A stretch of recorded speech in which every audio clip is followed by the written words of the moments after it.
It's been a whole month since the attack on San Diego. The threat was neutralized, but not before leaving a crap ton of damage, although it is not known whether or not the city will financially recover. Crocodile was nowhere to be seen in the battle, so there may be a chance he died, so hopefully we won't have to face him ever again anytime soon. After the fight, me and other friends who volunteered decided to stay and help out however we can. Half of the San Diego Fire Department was sent to help. Seems like another 9/11 at this point. While others survived to be reunited with their families and loved ones, others didn't make it. A part of me feels personally responsible given I've allowed my sense of vengeance to cloud my judgment. To ensure this never happens again, I'm arming myself and others by going into a bunker Jack left behind. That is, before he understandably fires me for recklessness. But in the meantime, I've allowed this season to carry on for far too long. So, time to finish it.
Welcome to Fandemic, where we thoroughly analyze various types of independent or fan-made media.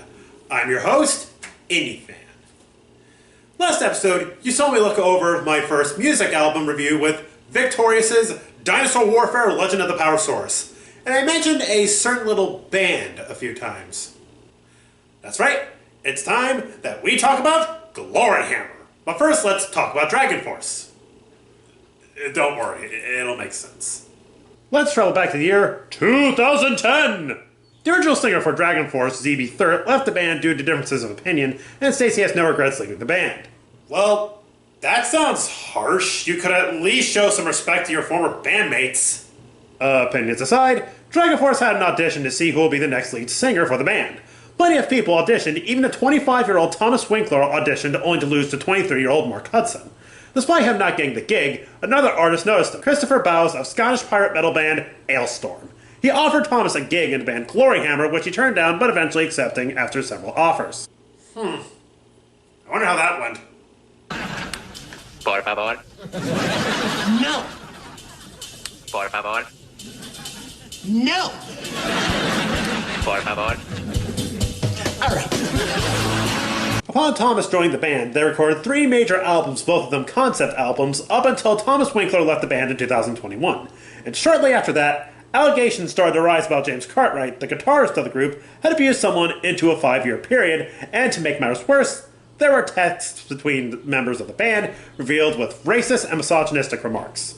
You know, I'm starting to think they booted Thomas Winkler out not for creative differences. Vincent Jackson-Jones, who once collaborated with Bowes, distanced himself from him and urged him to make a statement about it. Then, on September 3rd, 2021, they admitted the chats were real and apologized. Sometimes an apology isn't enough, my guy, but denied the abuse claims.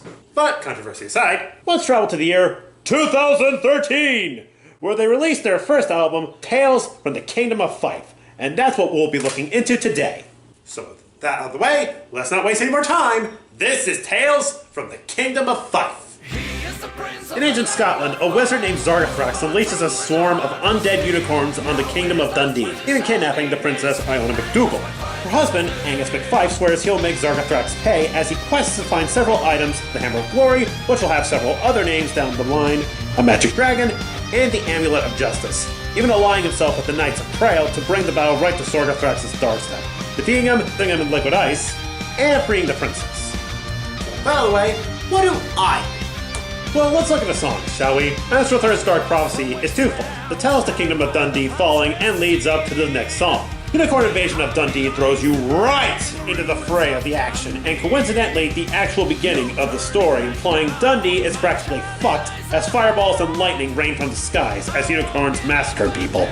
Angus McFife has a more heroic feel to it, unsurprising given it's about the protagonist of the tale.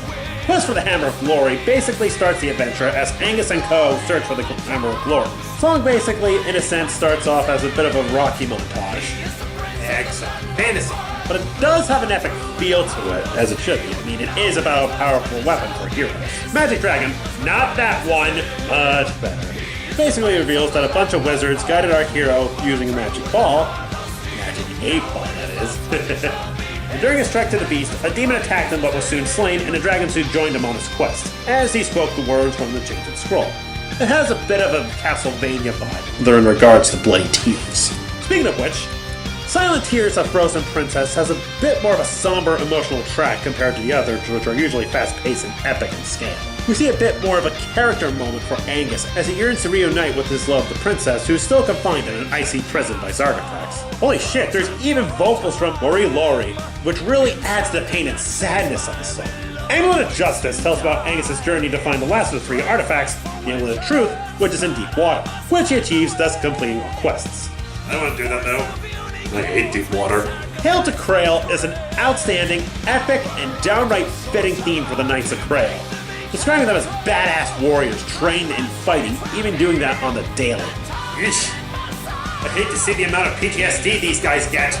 Even riding on eagles and even tales of how they turned the tide in the siege of Dunkeld. So basically, in a sense, they're the Glory Hammer equivalent to the Winged Hussars. Beneath Cow and Beef is basically instrumentals as McFife and co. travel as the song states the intent to confront Zargathrax. The epic rage of Furious Thunder is the climactic finale to this album, which starts out slow and dramatic, slowly building to the climax as Angus leads the battle with the eagles written by the knights up to Zargathrax's stronghold. As the fast-paced music commences while the barbarian warrior of Unst comes in to join Angus' forces. However, Zargathrax has some tricks up his sleeve, with many evils guarding him in the citadel, as well as big-ass towers forcing our heroes to use the Tunnel of Dwarves. Just makes the question, where were the dwarves in this? Led by Ralathor, who turned on Zargathrax as they reach Zargathrax's lair, Angus defeats the wizard as he drowns, ending the story as Angus McFife uses the Amulet of Justice to free the princess and the unicorns, restoring balance to Dundee once more with triumphant music and ends combat. But Wizards, on the other hand, foreshadows the upcoming chapter in the story. Oh yeah, this story is far from over. So with that out of the way, time for my pros and cons. The story in the album is structured pretty well, and the songs kick ass and vary depending on the mood of the story. Although there are some plot holes, this is a pretty good story, though a little basic. File analysis is an A+.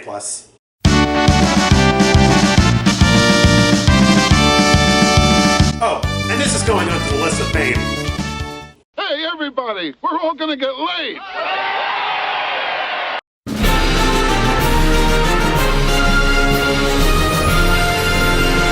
So yeah, this is a pretty great album. Whether you want kick-ass metal or want to hear a good story, I absolutely recommend it. It's available on YouTube for free, so if you want to give it a listen, do. You're gonna love it.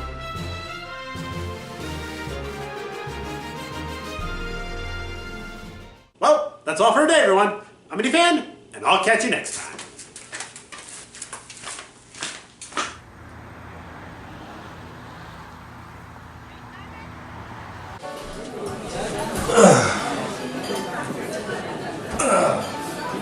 Hey guys, what will you have? Oh, well, we have several minutes for the time being. Alright, no problem. And I guess that's what we call Pacific Rim, the reality show? On another note, Marguerite Quinzel, mother of infamous terrorist and almost school shooter Guy Quinzel, who was thrown away in prison for falsifying evidence, lying in court, and child neglect, may face another charge of child abuse. A woman who claims to be her former foster daughter has come out revealing she has in fact abused her since childhood, driving her to run away from home and never telling a soul up until now. We'll reveal more of what happened after the break. Well, looks like that piece of shit ain't leaving prison anytime soon. Indeed. It's a shame, really. I knew her from high school. She was rather sweet, but she had issues. I mean, she did tell me she was being abused, but I wish I could have helped her. But her foster mom blackmailed me, and I was scared to do anything. She eventually ran away from getting pregnant. She tried to force her into abortion, but the girl had enough, and she didn't want to speak to me again. But with me being able to do a thing, I don't blame her. Oh. That sucks. Well, hopefully she's doing better, because now she at least gets justice. So what can I get you boys? I'll just take a standard large pie, please. Oh, I'll have the same thing he's having. We're kind of both paying for the dish. We'll get your order ready soon. So, what do we do now? Well, business as usual. And if we get fired, that's fine. I mean, what else was there to do? Somebody left this for you.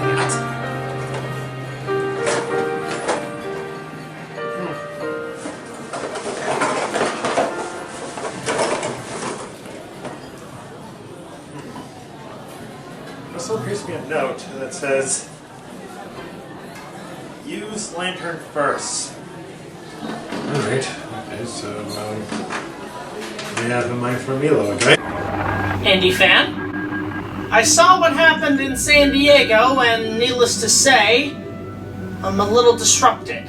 Granted, you disobeyed a direct order and nearly killed someone for your own gain, but nonetheless, you went above and beyond to put others before yourself, which you should be commendable for. Be proud of yourself, my friend. You saved more lives than you know. Keep reviewing and keep training. But most importantly, keep up the good work. Also, given what happened, I feel like I need to say, I'm sorry about Zoe. You have my condolences for the loss of a good friend. I know what it's like to lose friends and loved ones. But I also want to give you something to help you by. We found out that Zoe was looking after this little guy before his passing. So I guess you could say it's a passing of the torch in a sense. He needs a tad bit more training, but he's an adorable little fucker. Look after him. Also, Luna and Artemis say hi. Good luck to you, my friend, and I will see you soon on the battlefield. Prepare yourself. The Great War is coming.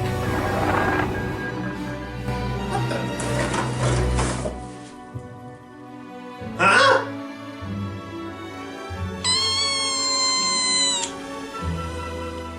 Andy? Hey, I know I gave you the package, but we have a strict pet policy.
He's not a man to be fucked with. Something tells me he would give this guy a run for his money.